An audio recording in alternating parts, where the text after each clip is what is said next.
school there called Kelowna. Ah, Pope Gregory the Great, that's who it was. Their school was St. Gregory the Great. So Father John said to me, to get to Kelowna, you can have my motorbike because it's just flat land along the coast, and you come along and you'll see their big school sign painted nice and brightly, and when you see the school sign, you take the first turn to the left and you keep on going and you'll see the school on your right. So I said, good, I could ride the motorbike. So I got on the motorbike. It was much bigger than the one I'd been used to at the Trobes, but I could manage it. So I drove along over the culverts, through the rivers, and I came to the lovely bright sign saying St. Gregory the Great Catholic School, Kelowna. So at the next turn, I turned in left. And I went along.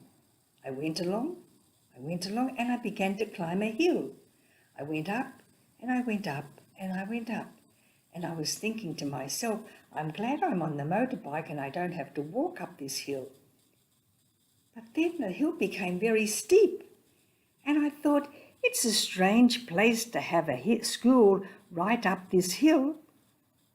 And then suddenly I decided to stop the motorbike and have a look. So I stopped. I was on a very narrow track. The hill was up here. The sea was down there. There was no place for a school. And just at that moment, a man came round the bend. And he said to me, Sister, where are you going?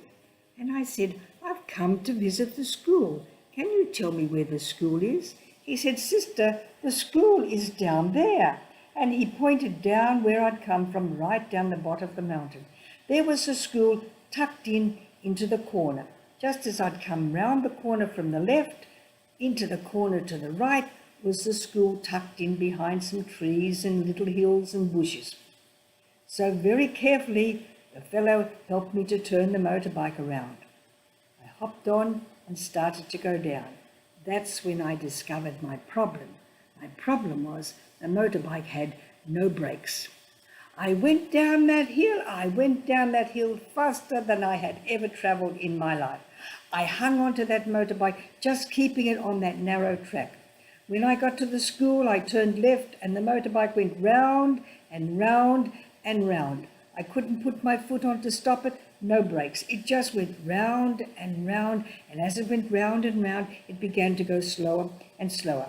In the meantime, all the children had come running out of their classes, were in a circle around me. I was going round in circles, and they're clapping and cheering, and I'm going round and round and round and round, until the poor old motorbike just stopped, just exhausted as I was exhausted from that trip up the hill. The teacher said to me, Sister, we heard you go past and we came out and called you, but you didn't turn around. I had the helmet on my head, over my ears. I didn't hear anything.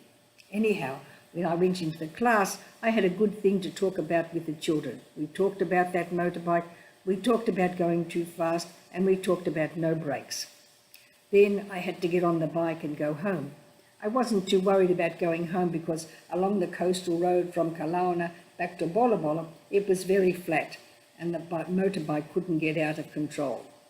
But any other time that Father John asked me what I needed, I was a little bit wary. He told me about undulating hills that turned into camel's humps. Now he lent me his motorbike, had no brakes. Of course, poor old Father John didn't know it didn't have any brakes, and he was very upset about it. But nothing happened. It was just an exciting ride to visit a school, to meet people. So sometimes it's exciting to meet other people. Sometimes good things, exciting things happen, and we enjoy them, even though at times we were frightened. I was really frightened coming down that hill, just thinking what could happen if that motorbike swerved to the right. I'd be down the cliff, the left, into the wall. So keep straight, keep steady. All right, that's our story for Mission Alive. Always mission with people. The fellow who came to help me might have just been my guardian angel telling me to turn around and go back. Remember, you've got your guardian angel with you all the time to help you and to guide you. God bless. See you again.